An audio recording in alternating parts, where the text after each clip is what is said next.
네, 우리 하나님 말씀은 누가복음 3장 15절, 16절, 17절 말씀을 우리 지난주에 이어서 우리 한 번 더 함께 읽겠습니다. 누가복음 3장 15절 말씀부터 우리 17절까지의 말씀입니다.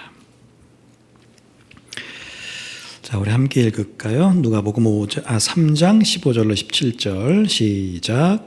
백성들이 바라고 기다림으로 모든 사람들이 요한을 혹 그리스도신가 심중에 생각하니 요한이 모든 사람에게 대답하여 이르되 나는 물로 너희에게 세례를 베풀거니와 나보다 능력이 오시나니 나는 그의 신발끈을 풀기도 감당하지 못하겠노라. 그는 성령과 불로 너희에게 세례를 베푸실 것이요 손에 키를 들고 자기의 타작마당을 정하게 하사 알곡은 모아 곡간에 들이고 쭉정이는 꺼지지 않는 불에 태우시리라. 아멘. 자, 지난주에 우리가 같은 말씀을 통해서 세례 요한을 사람들이 혹시 세례 요한이 그리스도가 아니냐, 오실 메시아가 아니냐 이런 오해를 하려고 할 때 이제 세례 요한이 아니다. 나는 그 사람이 아니라 올 메시아가 아니라 나는 그 분보다는 훨씬 더 못하는 사람이고 또 그분이 오실 길을 준비하는 사람이지 내가 그 그리스도가 아니다. 이렇게 설명해 주는 그런 말씀이었습니다. 세례 요한의 위대함이 돋보이는 부분이다. 사람들이 굉장히 자기를 이렇게 따르고 자기의 말에 이렇게 잘 이렇게 정말 그 응답해 줄 때 이 세례 요한이 나도 한번 좀 목에 힘을 주고 어깨에 힘을 주고 살 수도 있었을 텐데 세례 요한이 그러지 않았죠. 분명히 나는 그 사람이 아니다. 오실 메시아가 아니다. 그리스도가 아니다. 분명히 나는 이런 사람이다 라고 했다는 거죠. 여러분, 우리가 이 부르심이라고 하죠. 이 부르심이 굉장히 정확해야 된다. 이게 우리가 사람들에 따라서 혹은 일에 따라서 이런 것들이 우리가 좌우될 때가 많이 있는데 그러면 안 된다고 했습니다. 우리가 막 사람들이 막 박수 쳐준다고 해서 내가 어떤 높은 자리에 올라갔다고 해서 내가 어떤 역할을 맡았다고 해서 내가 대단한 사람이 된 게 아니라 하나님이 나를 어떻게 부르셨는가, 이게 우리에게는 사실 굉장히 중요하다고 했습니다. 자, 우리 부르심에는 두 가지가 있다. 하나는 교회로 성도로 부르신 1차적인 부르심이 있고 2차적인 부르심, 교회를 통해서 하나님께서 우리에게 직분이나 역할을 맡겨주신 그런 것들이 있다는 거죠. 자, 이 교회나 성도로 부르신 이 부르심은 우리가 주님을 믿는 그때부터 주님이 우리를 부르시는 그날까지 계속해서 이어지는 성도의 부르심입니다. 이거는 뭐 변하지가 않아요. 자, 그런데 우리의 직분이나 역할은 이게 변하는 부르심입니다. 때로는 교회를 통해서 하나님이 어느 때에는 이걸 하라고도 하시고 다른 걸 하라고도 하시기도 하고 언젠가는 직분을 주시기도 하고, 그러면 직분이라는 건 사실 우리가 어떤 은퇴 연령 같은 거 있어서 내가 도와하고 싶어도 그 나이가 되면 못하는 경우도 있고 어떤 역할은 1년에 한 번씩 바뀌기도 하고 때로는 2년, 3년에 한 번씩 그 역할들이 바뀌기도 한다는 거죠. 자, 그런데 내가 어떤 역할을 맡았다고 해서 어떤 직분을 맡았다고 해서 내가 굉장히 대단한 사람인 것처럼 여기서는 안 된다 그랬죠. 우리는 다 하나님이 그런 일들을 우리에게 주셨지만 교회를 통해서 어느 일정 기간 그것들을 하게 하셨을 뿐이지 기본적으로 우리에게는 뭐예요? 성도로 부르신 그 부르심은 늘 끝까지 있어야 된다. 그러나 이 직분과 역할에 대한 것들은 하나님께서 맡겨주시면 최선을 다해서 감당하고 때로는 그거를 내려놓게 하실 때도 있는데 그럴 때는 다시금 성도로서 합당한 그런 삶을 살아가면 된다라고 했습니다. 그래서 우리가 자꾸 사람들이 나를 어떻게 부르는가, 이게 아니라 하나님이 나를 어떻게 부르시는가, 사람이 나를 어떻게 생각하는가, 그거 말고 하나님이 나를 어떻게 생각하시는가, 사람이 나를 어떻게 보는가, 요거 말고 하나님이 지금 나를 어떻게 보시는가, 이런 것들을 우리가 좀 생각을 하자는 거죠. 우리 너무 사람에 대해서 자꾸 신경을 쓰는데 그게 아니라 하나님이 나에 대해서 어떻게 부르시고 어떻게 생각하시고 어떻게 나에 대해서 나를 보시고 뭐 이런 것들 우리가 조금 생각하면서 살아가자. 그러니까 우리의 존재 이유가, 그죠? 우리의 존재 이유를 사람에게서 혹은 뭐 일에서 혹은 소유에서 이런 것들을 발견하려고 하면 그런 것들이 있을 때는 좋겠죠. 그런데 그런 것들이 사라지고 나면 우리는 굉장히 우울해지고 낙심해지고 내가 이것밖에 안 되는 사람이었나 이렇게 생각을 하게 된다라고 하는 것이죠. 그러니까 우리의 존재 이유를 늘 하나님과의 관계 속에 둬야 된다. 그래야 우리에게 어떤 일이 일어나도 우리는 굉장히 믿음의 자존감을 가지고 주어진 어떤 일들과 사명들을 감당할 수 있다는 거죠. 여러분, 건강을 자신하는 사람들이 갖고 있는 그 패단, 어려움 중에 하나가 그거예요. 나는 평생 병원 한 번도 안 갔어. 건강이 내 아주 큰 자존심 중에 하나예요. 어느 날 갑자기 아픕니다. 여러분, 그러면 참 이게 사람이 힘들어지죠. 마음이 힘들어지죠. 왜? 지금까지는 다른 사람들은 병원 간다, 아프다, 약 먹는다, 뭐 이러는데 자기는 한 번도 안 그랬어요. 그런데 어느 날 갑자기 덜컥 아프면 내가 지금까지 건강 하나 붙들고 왔는데 건강을 잃게 되면 굉장히 마음이 힘들어지는 것이죠. 여러분, 그래서 우리가 내가 살아가는 이유, 우리가 뭐 찬양도 그런 찬양의 가사가 있지만 내가 살아가는 이유, 내 존재 이유가 뭐냐, 이걸 우리는 일이나 사람이나 어떤 건강이나 소유나 이런 것에 두면 안 된다는 거예요. 그런 것은 있다가도 없고 없다가도 있는 것들이기 때문에 거기에다가 우리 존재 이유를 두면 우리는 반드시 낙심하게 된다. 그래서 우리는 존재 이유를 반드시 하나님께 둬야 된다. 하나님과의 관계, 하나님이 나를 어떻게 보시는가, 나를 어떻게 생각하시는가, 나에 대해서 어떤 생각을 갖고 계신가, 이게 중요하다는 거죠. 우리가 가끔 이제 간증이나 이런 거를 들을 때 큰 태어나면서부터 선천적인 장애를 갖고 태어난 분들에 대한 간증을 종종 듣죠. 자, 그분들의 간증을 들으면 그래요. 어렸을 때, 청소년 때 너무 그 자기의 그 모습에 대해서 정말 절망하고 낙심해서 죽으려고 몇 번도 하고 뭐 이랬다. 그러나 하나님의 은혜를 발견하고 나서 이제는 내가 남은 삶을 그렇게 살지 않겠노라고 결단하는 것들을 보게 됩니다. 여러분, 그분들이 그 이전에는 뭐예요? 주님을 만나기 전에는 자기의 모습을 보면 내가 왜 이런 모습으로 태어나서 부모를 힘들게 하고 누구를 어렵게 하는가 생각하면 낙심될 수밖에 없었는데 주님을 딱 만나고 나니까 하나님이 나를 어떻게 보시는가, 이전에는 뭐예요?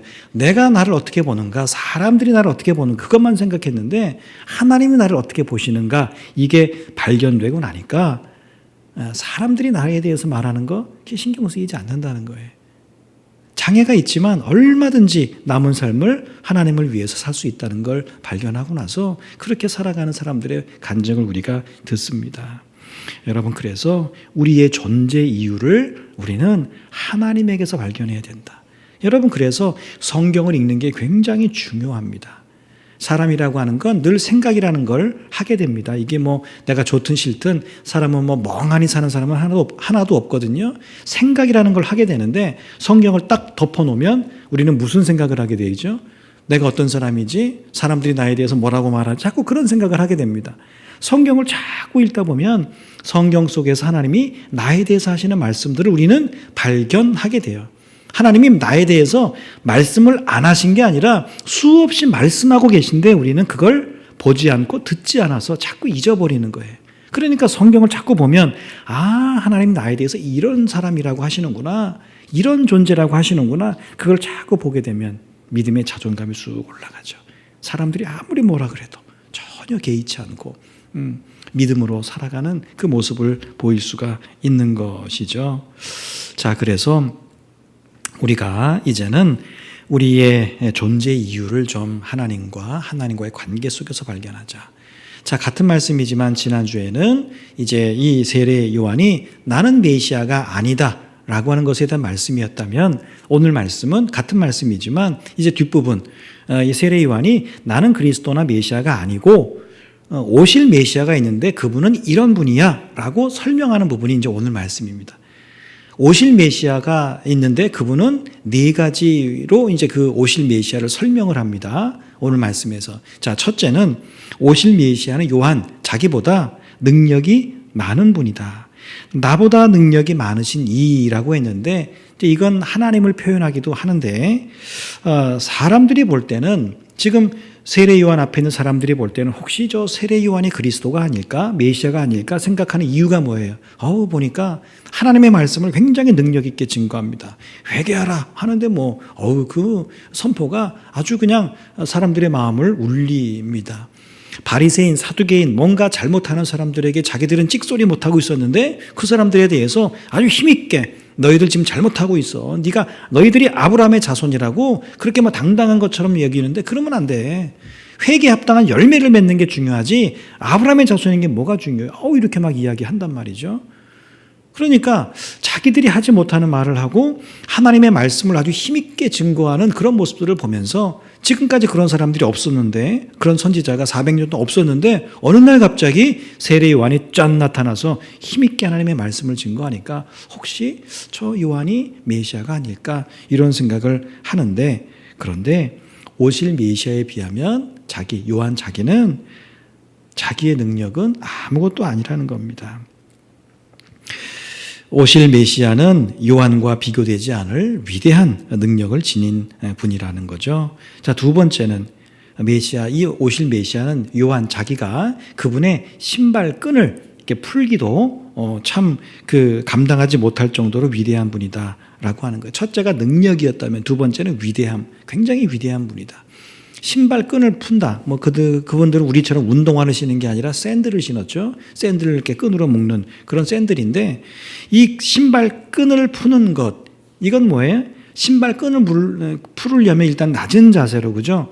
몸을 굽혀서 그 신발 거기다가 머리를 이렇게 대고 손으로 그걸 다 먼지 묻은 그 신발과 그 끈을 풀러야 되는 거기 때문에 이거는 종 중에서 가장 낮은 종이 했던 일이라고 하죠. 그래서 유대인들 중에서 종이 된 사람들이 있었죠. 근데 같은 유대인들이 자기와 동족인 유대인 종에게는 그래서 이 일을 시키지 않았다는 거예요. 다른 건 시켜도 이 일은 시켜도 신발 끈 푸는 거 그건 그 자기 유대인 동족들의 종에게는 시키지 않았다는 그만큼 이건 낮은 일이었다는 건데 자 요한은 자기를 표현하기를 오실 메시아의 그분의 신발끈을 그러니까 종 중에서 가장 낮은 종이 하는 그런 일조차도 하지 못할 그분은 굉장히 위대한 분이다.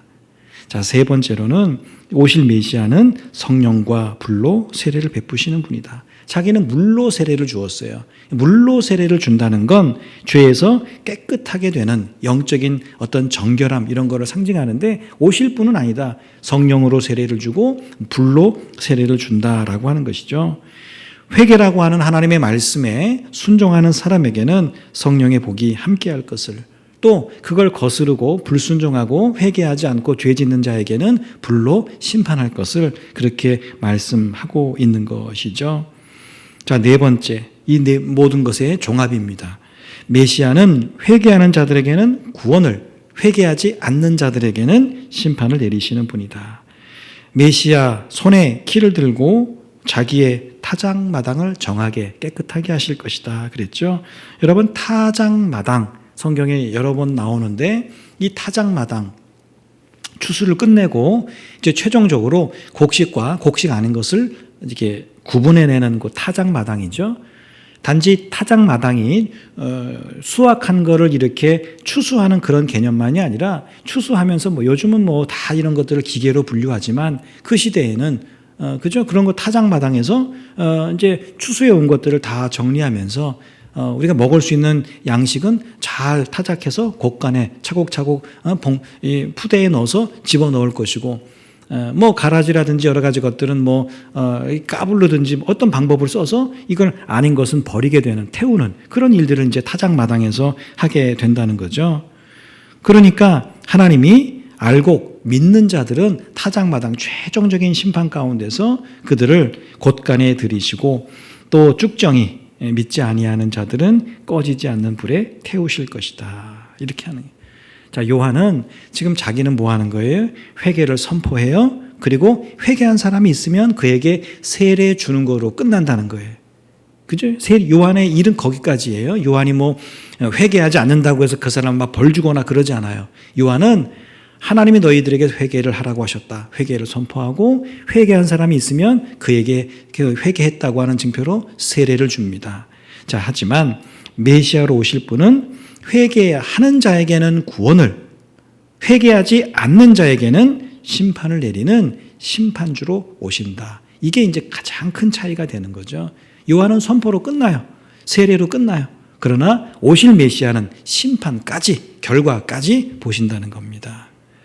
자, 그래서 오늘 말씀의 결론은 뭐냐면 인류의 오랜 기다림 끝에 오신 메시아, 다시 말하면 예수님은 인류를 구원하는 분이자 동시에 또 심판하는 분임을 우리에게 알려줍니다. 여러분, 인간인 우리가 복음에 어떻게 반응하느냐, 이것에 따라서 어떤 사람은 하나님의 알곡이 돼서 곳간에 들여지는 그런 사람이 되고요. 어떤 사람은 쭉정이가 되어서 꺼지지 않는 불에 던져질 쭉정이로 구분된다는 것이죠. 자, 이 말씀은 우리가 많이 들었습니다. 그런데 그다지 우리 마음에 와닿지 않는 말씀일 수도 있습니다. 현실적이지 않는 거죠. 앞으로 되어질 일 같으니까 우리는 그냥 예사로 넘어가곤 합니다만은 여러분 생각해 보면 이 말은 굉장히 충격적이고 우리에게는 두려운 말씀이기도 합니다. 여러분, 이 땅에 메시아로 오신 예수님은 세상 그 누구보다 능력도 많으시고 또 위대하시지만 회개하라는 하나님의 말씀에 순종하는 자에게는 성령의 복을, 거부하는 자에게는 혹독한 불의 심판을 내리시고 최종이에요. 중간이 아니라 최종 심판주로 오시는데 그때 회개하는 자들에게는 같은 말이지만 구원을, 회개하지 않는 자들에게는 심판을 내리시는 심판주로 오신다. 자, 이 말은 무슨 말입니까? 자, 요한이 이런 말을 왜 할까요? 자, 그러므로 메시아가 오시면 그런 일이 있을 거야. 메시아가 오시면 그분은 그냥 오시는 게 아니라 나하고는 달라. 심판주야. 그러면 그때는 끝이야, 끝. 그러니까 내가 지금 너희에게 회례를 선포하고 세례받으라고 하고 이럴 때 기회가 있을 때 회개함으로 메시아의 오심이 심판에 대한 두려움이 아니라 성령의 복과 구원을 얻는 계기가 되라는 것이죠. 기회가 있을 때 지금 메시아가 곧 오실 텐데 오시기 전에 내가 미리 왔어. 그래서 회개를 선포하니까 메시아가 오시면 끝이야. 더 이상 그때는 심판밖에 남아있지 않아. 그렇기 때문에 그 전에 내가 선포하는 이 이야기를 듣고 말씀을 듣고 회개하고 회개에 합당한 삶을 살아서 심판을 면하고 구원에 합당한 복을 받으라. 이게 사실은 요한이 하고 싶었던 이야기죠. 자, 이런 모습으로 오셨던 메시아가 우리는 성경을 다 알고 있죠. 다시 오신다고 하셨어요. 부활 승천하시면서 재림이라고 하죠. 자, 예수님이 처음에 오셨을 때 그때도 심판주로 오셨어요. 그러나 이제 다시 오실 때는 진짜 최종적인 심판주로 오시게 되죠. 여러분, 그리고 예수님이 다시 오시는 날을 우리는 오늘일지 내일일지 알 수 없습니다. 자, 그럴 때 우리가 이제 한 가지 생각해 볼 필요가 있죠. 우리는, 우리 가정은, 우리 교회는 언제 예수님이 다시 오시든 그날을 심판으로 두려워하면서 주님 오시는 날은 심판하는 날이야. 무서워. 가능하면 그날은 오지 않았으면 좋겠어 하는 그런 사람인지 아니면 주 예수여 어서 오시옵소서 빨리 오시기를 기다리는 그런 사람인지 돌아보아야 합니다. 여러분, 예수님이 다시 오세요. 다시 말하면 하나님께서 심판하십니다. 예수님을 통해서. 자, 그럴 때 여러분, 그 심판의 날이 여러분 빨리 오기를 원하세요? 좀 가능하면 늦게 되기를 원하세요? 내 살아생전에 내일이라도 당장 좀 그런 일이 있으면 좋겠습니까? 아니면 이왕이면 내가 죽은 다음에 그런 일들이 있으면 좋겠습니까? 여러분, 이 둘을 구분짓는 그런 것이 바로 복음에 대한 반응이고 회개하라고 하는 말씀에 대한 반응이라는 거예요. 이제 그게 오늘 말씀의 사실은 핵심입니다. 반응. 여러분, 중고등학교 학생들 중에 누구는 시험을 기다리고 누구는 시험이 없기를 바라는 학생들이 있습니다. 공부를 많이 하고 시험 준비를 잘 해놓은 학생은 시험을 간절히 기다려요. 빨리 시험 날짜가 오면 좋겠어요. 그러나 반대로 공부를 하나도 해놓지 않았어요. 시험 준비 하나도 안 했습니다. 무슨 생각해요? 내일 학교에 무슨 일이 나서 시험 안 보는 건 안 되나? 이런 생각, 엉뚱한 그런 생각. 시험이 없어지기를 바라고 안 보기를 바라는 마음이 있습니다. 하지만 여러분, 이 둘의 모습이 어떠하든지 간에 시험은 늘 오기 마련이죠. 선생님이 언제 시험이다, 너희들 꼭 공부해야 된다, 중요한 건 이거다, 선생님 분명히 이야기했습니다. 그래서 그것에 대해서 공부라고 하는 반응을 보인 그런 학생들은 그 시험의 시간들을, 날짜들을 기다리지만 공부하지 않는 반응, 선생님이 아무리 강조하고 시험의 날짜와 내용 중요한 거에 밑줄 치라고 아무리 그래도 공부에 대한 반응을 보이지 않은 학생들은 시험이 그저 없기만을 바랄 겁니다. 여러분, 그래서 우리에게 참 중요한 게 이 반응이라고 하는 겁니다. 알고 보면 우리 삶의 많은 것들이 반응과 관련되어 있습니다. 방송국에서 많은 돈을 들여서 어떤 프로그램 하나를 시작을 합니다. 자, 그런데 방송국에서 늘 체크하고 보는 게 뭐죠? 시청률이라고 하는 걸 봅니다. 방송국에서 많은 돈을 들여서 프로그램 하나를 딱 개발해서 그거를 딱 방송에 내보냈는데 과연 이걸 사람들이 봐야 되잖아요. 그래서 보는지 안 보는지 그걸 조사하는 거예요. 뭐 전화로 조사하든지 조사를 합니다. 그런데 사람들이 돈을 많이 들여서 프로그램을 만들었음에도 불구하고 안 봐. 시청률이 별로 안 나와요. 그럼에도 불구하고 방송국이 그걸 계속할 이유는 없죠. 얼마 지나지 않으면 그거 금방 그 프로그램 없어지고 맙니다. 여러분, 우리가 자주 하는 설문조사라는 것, 뭐 그 기업이든 어디든 설문조사라는 걸 가지고 왜 하겠습니까? 사람들이 도대체 뭘 좋아하는지, 뭘 선호하는지, 무엇을 더 원하는지, 반대로 뭘 싫어하는지 이런 것들을 알기를 원하는 거죠. 그런 것들을 살펴서 왜 그런 걸 합니까? 좋아하고 원하는 건 더 많이 하고 싫어하고 안 했으면 좋겠는 건 그건 안 하는 쪽으로 결정을 하려고 그렇게 하는 것이죠. 여러분, 반응이라고 하는 게 관계라는 게 결국은 뭐예요? 사람, 나와 너의 관계. 왜 우리가 의가 상하고 관계가 깨지고 저 사람은 왜 이런가 이런 얘기들을 우리가 왜 하게 되죠? 결국은 그 사람이 내게 보인 반응 때문에 그런 거예요. 우리는 다 반응 때문에 그렇잖아요. 반응이 없어도 우리는 그죠? 안 좋은 반응을 보여도 우리는 별로 좋지 않고요. 다 이 반응. 여러분, 우리가 특히 믿음으로 사는 우리에게 반응은 굉장히 대단히 중요합니다. 하나님이 하나님의 때에 우리에게 일방적으로 역사하시기도 하지만 아주 많은 경우, 어쩌면 거의 대다수의 경우는 우리 믿음의 반응을 보신 다음에 어떻게 역사하실지, 어떻게 은혜 주실지, 어떻게 인도해 가실지를 결정하시기 때문에 우리가 하나님 앞에 보이는 믿음의 반응은 굉장히 중요합니다. 여러분, 세례 요한이 아무리 회개하라고 선포하면 뭐 하겠습니까? 그 소리를 듣지 않고 듣지 못하고 들어도 회개하지 않으면 회개라는 반응을 보이지 않아 아무 소용이 없어요. 예수님이 살아생전에 유대 전 지역, 많은 지역들을 돌아다니셨어요. 자, 그런데 예수님 시대에 유대 곳곳을 누비셔도 예수님께 직접 나아가는 반응을 보이지 않는 사람은 그 시대는 뭐 텔레비전이 있었던 거 아니겠지. 직접 만나야 됐잖아요. 예수님에 대한 소문만 듣고 예수님께 직접 나아가지 않았던 사람은 예수님이 하시는 주옥 같은 말씀을 들을 수도 없었고 아픈 사람은 병을 고침받을 수도 없었습니다. 여러분, 우리는 종종 하나님은 왜 내게 은혜와 복을 주시지 않을까? 왜 내 삶은 인도해 주시지 않을까? 이렇게 생각하지만 여러분, 사실 우리의 반응이 그 은혜와 복을 받을 만한 반응이 아니기 때문인 경우가 참 많습니다.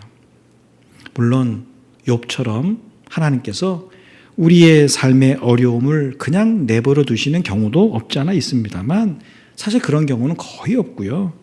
우리의 반응 때문에 우리가 하나님께서 주시는 은혜와 복을 받지 못하고 누리지 못하는 경우가 사실 대부분입니다. 여러분, 아브라함 보세요. 결국 하나님에 대한 그의 믿음의 반응이 그의 삶에 많은 것들을 좌우하잖아요. 아들을 얻는 것에서부터. 출애굽한 이스라엘 백성들이 하나님 앞에서 보인 반응이 그들이 광야에서 몇 년 살지를 결정하지 않았습니까? 하나님이 출애굽할 때부터 모세에게 백성들이 가서 다 이야기해. 너희들 앞으로 광야에서 40년 살게 될 거야. 가자. 이렇게 이야기해. 그랬습니까? 전혀. 하나님은 그런 생각 가지신 적이 없어요. 성경에 뭐 그런 표현은 없지만 하나님은 아마도 애굽에서 빨리 빼내서 빨리 그들을 약속의 땅으로 보내고 싶지 않으셨겠어요? 그런데 애굽에서 나온 이 사람들의 반응, 열지양, 얼마나 놀라운 거예요. 바다를 갈랐어요. 거길 건너왔습니다. 거기에 바로의 군대들은 다 죽었습니다. 근데 시내산에서 그들이 보인 반응은 뭐예요? 하나님을 금송아지로 만들고 금송아지가 하나님이라고 그러고, 그들의 보인 반응 때문에 결국 그들은 광야의 시간을 정말 며칠일 수도 있었고 한두 달일 수도 있었는데 그걸 40년이라는 시간으로 늘리게 되는 게 하나님 때문이었어요? 아니요. 그들의 믿음의 반응 때문이었습니다. 하나님이 처음부터 사울 왕을 버리시지 않았습니다. 얼마나 사랑하셨으면 첫 번째 왕으로 그를 세우셨겠어요. 하나님은 먼저 그에게 은혜를 베풀어 주셨습니다. 그런데 그 은혜를 받은 사울이 믿음의 반응을 보이지 않으니까 하나님이 결국 그를 버리시지 않았습니까? 어떤 경우에도 하나님을 향하여 바른 반응을 가졌던 요셉의 삶이 참 우여곡절이 많았잖아요. 다윗, 얼마나 삶에 참 어려움이 많았어요. 이 요셉과 다윗 같은 사람은 삶의 상황이 어떠하든지 간에 끝까지 하나님 앞에서 바른 믿음의 반응을 보였죠. 그러니까 하나님이 끝까지 이 둘을 사용하시지 않았습니까? 사무엘 선지자 어릴 때부터 하나님의 말씀에 바르게 순종했습니다. 그거 예민하게 반응했고 바른 믿음의 반응을 했어요. 그러니까 사무엘 같은 이 선지자는 처음부터 끝까지 바른 반응을 했고 또 처음부터 끝까지 하나님의 인도를 받아 사는 자가 됐죠. 반대의 경우도 있습니다. 사도행전에 나오는 우리가 알고 있는 사울, 처음에는 하나님을 대적하는 반응을 보였지만 나중에는 하나님의 말씀에 전적으로 순종하는 반응을 보이니까 하나님이 처음에는 안 그랬지만 나중에 그를 크게 쓰시지 않았습니까? 여러분, 이런 사람들의 일생이 우리에게 알려주고 보여주는 것이 무엇이겠습니까? 그들이 보인 반응이 믿음의 반응이었나 아니었나, 순종의 반응이었나 불순종의 반응이었나, 하나님의 은혜를 입고 사느냐 아니냐, 하나님의 인도를 받느냐 아니냐, 하나님의 일을 하느냐 아니냐, 이런 것들의 결정이 어디에서 났다고요? 그들의 믿음의 반응에서 결정됐다는. 우리는 왜 하나님이 내게 은혜 안 주시고 인도 안 해주시고 왜 내게 주의 일을 할 수 있도록 그렇게 안 해주시느냐고 말할지 모르지만 그 이전에 우리가 뭐예요? 이런 사람들을 보면 이 사람들의 반응에 따라서 하나님이 그 반응에 걸맞는 삶의 여건들을 허락해 주셨다는 거예요. 은혜들, 인도하심들, 또 하나님의 일들을 그들에게 맡기셨다라고 하는 것입니다. 여러분, 하나님은 심판주이십니다. 여러분, 그렇다고 해서 하나님이 심판을 위해서 심판하시는 분이 아니시죠. 하나님은 우리에게 벌 주기 위해서 심판주로 계신 게 아닙니다. 여러분, 착각하면 안 됩니다. 자, 운동 경기에 보면 심판이라는 게 있죠. 여러분, 심판이 없을 때가 우리끼리 그냥 뭐 예를 들면 축구다 그러면 자, 우리끼리 11명 우리 동네에서 그냥 축구하자 그러면 11명이 그냥 시합을 합니다. 뭐 이렇게 빨간색, 파란색 이런 걸 입고 서로 11명씩 축구를 합니다. 심판이 없어요. 어떤 일이 일어나죠? 자꾸 싸워요. 이게 들어갔다 안 들어갔다 뭐다 업사이드다 아니다 뭐 이런 거 자꾸 따집니다. 뭐 잘 안 됩니다. 운동 경기에 보면 공식적인 경기에는 반드시 심판이 있는데 여러분, 심판이 존재하는 이유는 우리는 잘못한 사람 벌 주기 위한 거라고 생각하잖아. 그죠? 반칙한 사람 그러면 안 돼. 경고하는 사람이 우리 심판이라고 생각하지만 여러분, 운동 경기 심판이 존재하는 이유는 잘하는 선수를 보호하기 위해서예요. 같은 말일 수 있지만 잘하는 선수를 보호해. 잘하는 선수, 최선을 다하는 선수가 최선을 다하는데 반칙을 하는 사람이 있어요. 그러면 야, 너 반칙하지 마. 실력이 있든 없든 최선을 다해야지. 반칙을 통해서 이기려고 하면 되겠어? 여러분, 그게 심판이 하는 역할이지 않습니까? 그러니까 심판의 역할은 뭐예요? 잘못한 사람 벌 주는 게 아니라 잘하는 사람, 최선을 다하는 사람이 최선을 다해서 최선에 합당한 결과를 얻을 수 있도록 돕는 역할을 심판이 한다는 거죠. 여러분, 하나님이 심판주이신 것은 믿음으로 살고 말씀에 순종하고 믿음의 반응을 보이는 이들에게는 그래서 그 자체가 은혜고 보호하심인 것이죠. 운동을 잘하는 사람이 못하는 사람과 운동을 할 때 심판이 없으면 답답할 거예요. 왜? 운동 잘하는 사람은 알아. 이게 반칙인지 아닌지, 룰에 맞는 건지 안 맞는 건지. 근데 자꾸 못하는 사람들이 와가지고 반칙하고 그래도 심판이 없으면 싸울 수도 없고, 심판이 있으면 너무 편한 거예요. 운동 잘하는 사람에게는. 여러분, 하나님이 심판주라고 하는 것은 그래서 믿음으로 사는 사람, 믿음의 반응을 잘하는 사람에게는 전혀 두려운 일이 아니라 사실 그 자체가 은혜고 보호하심입니다. 예수님은 모든 사람이 구원에 이르기를 원하시지만 모든 사람을 구원하지는 않으세요. 가끔 이런 말씀드리죠. 예수님은 세상의 모든 사람이 구원받기를 원하세요. 그건 예수님이 원하시는 거야. 그러나 모든 사람을 일방적으로 구원하지는 않으십니다. 예수님의 십자가가 자동적으로 구원을 가져다 주는 게 아니라는 거예요. 내가 아무리 십자가 목걸이를 2개, 3개씩 하고 다니고 집안 곳곳에 십자가를 걸어둔다 할지라도 예수 그리스도의 십자가에 합당한 삶을 살지 않는 사람, 십자가에 믿음으로 반응하지 않는 사람은 그 십자가로 인한 구원의 은혜를 경험할 수 없다는 거죠. 여러분, 십자가가 우리에게 구원을 가져다 주는 게 아니라 십자가를 믿는 믿음의 반응이 구원을 가져다 줍니다. 간혹 이걸 착각하는 분들이 있습니다. 십자가를 보는 게 우리를 구원해 주는 게 아니라 십자가를 믿는 게 우리를 구원해 주는 거예요. 여러분, 이걸 구분할 줄 알아야 합니다. 십자가를 본다고 해서 내가 구원받는 게 아니라 그 십자가를 믿는 게 나를 구원으로 이끌어 준다는 거죠. 그럼에도 불구하고 우리가 왜 십자가 목걸이를 하고 다니겠어요? 왜 십자가 배지를 하고 집안에 왜 십자가를 걸어두겠습니까? 그건 순간순간 있는, 자꾸 잊어버리잖아요, 우리가. 순간순간 잊어버리는 그런 십자가에 대한 믿음을 기억해내고, 내가 저 십자가를 믿어야 되겠구나. 이거를 다시금 기억해내고 다시금 우리의 믿음을 새롭게 하기 위해서 그 십자가 목걸이를 하고 십자가 배지를 달고 십자가를 걸어놓는 것이지, 여러분, 그것이 부적과 같이 나를 보호하는 수단은 아닙니다. 십자가가 부적이 아니에요.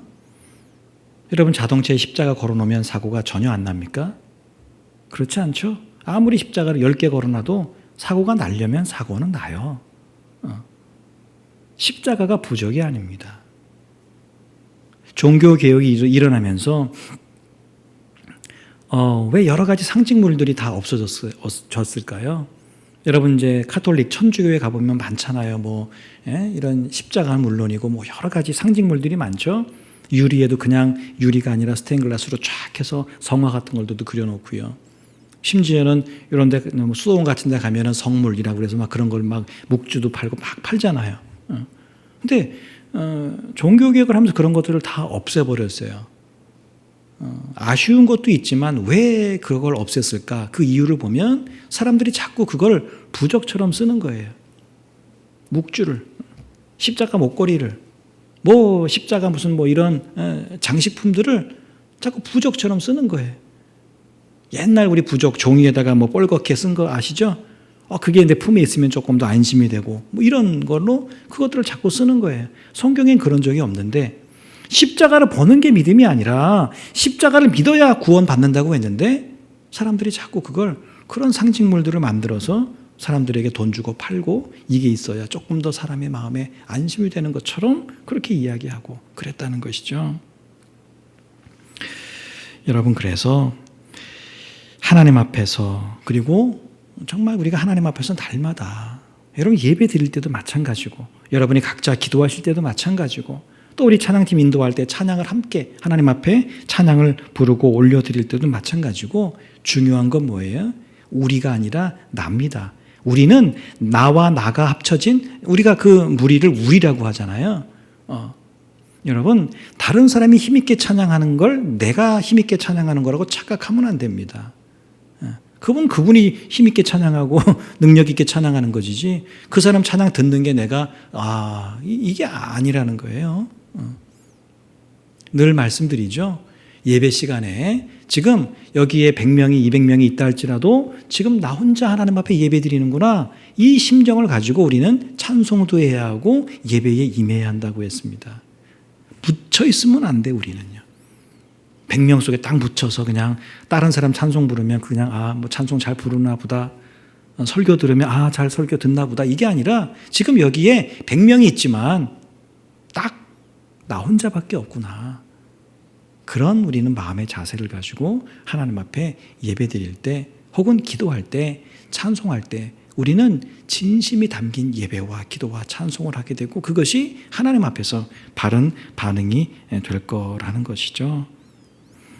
여러분, 다른 사람 눈치 보느라고 그 반응의 때를 놓치지 말고 오직 하나님만 바라면서 바른 믿음의 반응을 보이는 여러분 되시기를 바랍니다. 여러분, 그게 하나님의 은혜와 복을 받는 비결이에요.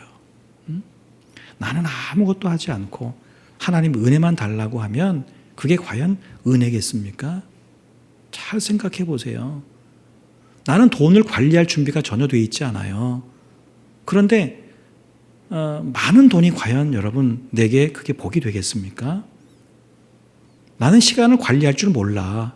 그런데 일은 하지 않아도 먹고 살 만한 돈이 생기는 그런 시간, 여러분 그 시간이 과연 내게 복이 되겠습니까? 아닙니다. 많고 좋은 것만 복이라고 생각하면 안 됩니다. 과연 내가 그것을 제대로 관리할 수 있는가? 하나님이 은혜를 주실 때에 내가 이 은혜를 정말 잘 관리할 수 있는가? 이게 중요한 거예요. 은혜가 중요한 게 아니라 사실은 은혜를 받으면 뭐합니까? 그 은혜를 내가 엉뚱한 것에 써버리면, 많은 돈을 받으면 뭐합니까? 맨날 쇼핑이나 하고 쓸데없는 돈을 다 허비한다면 그 많은 돈이 내게 무슨 유익이 있겠습니까? 하나님이 아무리 귀한 은혜를 주셔도 우리가 그 은혜를 소화하고 관리해서 또 다른 사람에게 흘려보낼 수 있을 때 그 은혜가 진짜 하나님의 은혜가 되는 것이죠. 여러분, 그래서 그걸 준비하는 게 뭐예요? 우리의 바른 믿음의 반응인 줄로 믿습니다. 멍하면 안 됩니다. 하나님 내게 말씀을 주실 때, 함께 찬양을 할 때, 함께 예배를 드릴 때, 내가 하나님 앞에 간절히 기도할 때 지금 내가 하나님 앞에 드리는 이 반응이 바른 믿음의 반응인가를 늘 점검하시기를 바랍니다. 반응이 좋으면, 바른 반응이면, 하나님이 기뻐하실 만한 반응이면 여러분, 하나님이 그 삶에 왜 은혜 안 주시겠어요? 받을 만한데, 많이 줘도 충분히 관리할 만한데 그걸 왜 안 주시겠습니까? 하나님이 무슨 심술꾸러기입니까? 그럴 리가 없습니다. 여러분, 그러므로 다른 것에 대해서 아니라 내가 하나님 앞에 바른 반응을 보이고 있는가, 이걸 늘 점검해서 여러분, 우리 각자가 그런 바른 반응을 보이면 뭐예요? 그런 우리가 모여서 드리는 예배, 우리가 모여서 드리는 찬양이 얼마나 하나님 기뻐하시는 그런 예배와 찬양과 기도와 이런 것들이 되겠습니까? 이건 구호로 되는 게 아닙니다. 우리 각자가 정말 믿음으로 살아갈 때, 이런 바른 반응을 보일 때 하나님이 그런 우리에게 은혜도 주시고 정말 성경이 말씀하고 있는 복도 주시고 우리의 삶을 바르게 인도해 가시는 인도하심 속에 우리를 살게 하실 것입니다. 늘 바른 믿음의 반응. 자, 이거 하나 여러분 꼭 기억하고 남은 삶을 살아가는 여러분 되시기를 주의 이름으로 축복합니다.